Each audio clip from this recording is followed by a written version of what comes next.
వయసు రీత్యా చంద్రబాబు నాయుడు గారిది పెద్ద వయసు. ఆ వయసు వాళ్ళు ఏదన్నా మంచి సలహాలు చెప్పినప్పుడు ఆ సలహాలు పాటించాల్సినటువంటి బాధ్యత యువతరాది.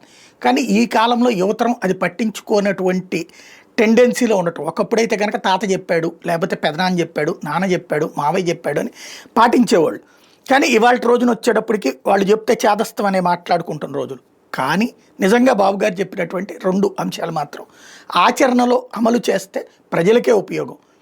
ఆరోగ్యానికి సంబంధించి చక్కటి సలహా ఇస్తున్నారు. ఒకటి, ఎరువుల వాడకం తగ్గించి సహజ సిద్ధ ఎరువులు. రైతులకు ఇప్పుడు ఓపిక లేదు కాబట్టి సహజ సిద్ధ ఎరువుల వైపుకి దృష్టి సారించట్లేదు. మామూలు ఈ ఎరువుల వల్ల అనారోగ్యాలు వస్తున్నాయి. ఎరువులు, పురుగు మందుల వల్ల ఖచ్చితంగా ప్రజలకు అనారోగ్యాలు పాలవుతున్నది, దీర్ఘకాలిక సమస్యల పాలవుతున్నమాట వాస్తవం.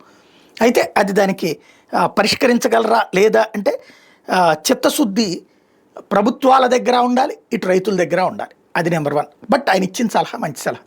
అట్లాగే తాజాగా ఈ మహిళలకు సంబంధించి కేంద్ర ప్రభుత్వం మహిళలందరికీ వైద్య పరీక్షలు చేసి అనారోగ్యాలకు సంబంధించినటువంటి అంచనాలు వేసి వాళ్ళకి అంటే ఎక్కువగా బ్రెస్ట్ క్యాన్సరు లేకపోతే రకరకాలైనటువంటి అనారోగ్యాలు వస్తున్నాయి కాబట్టి వాటి పరిష్కారానికి సంబంధించి చర్యలు తీసుకోమని చెప్పేసి కేంద్రం ఆదేశించి ఓ పథకం పెట్టింది.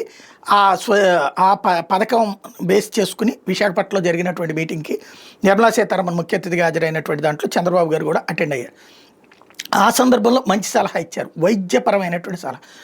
మన డాక్టర్లు నిరంతరం చెప్తుంది, మనం ఏ హాస్పిటల్కి వెళ్ళినా ఏ జబ్బులు పాలైనా సరే వాళ్ళకి చెప్తున్నటువంటిది ఏంటంటే మీరు ఉప్పు తగ్గించండి, అట్లాగే నూనెలు తగ్గించండి, ఇట్లాంటి సలహాలు ఇస్తున్నారు. ఇప్పుడు చంద్రబాబు గారు కూడా అదే సలహా ఇచ్చారు.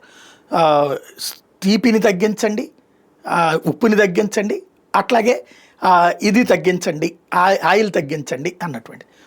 ఎందుకంటే శరీరంలో కొవ్వు పెరుగుతుంది, లేకపోతే మధుమేహం షుగర్ పెరుగుతున్నది, ఉప్పు కారణంగా బీపీలు అవి పెరుగుతున్నాయి కాబట్టి అవి కంట్రోల్ అయితే మిగతా డిసీజెస్ కంట్రోల్ అవుతాయి అన్నటువంటిది డాక్టర్లు అందరూ చెప్పేటటువంటిది. అదేంటి చప్పిడి కూడు అని జనం అట్లా తినలేకపోతున్నటువంటి పరిస్థితి.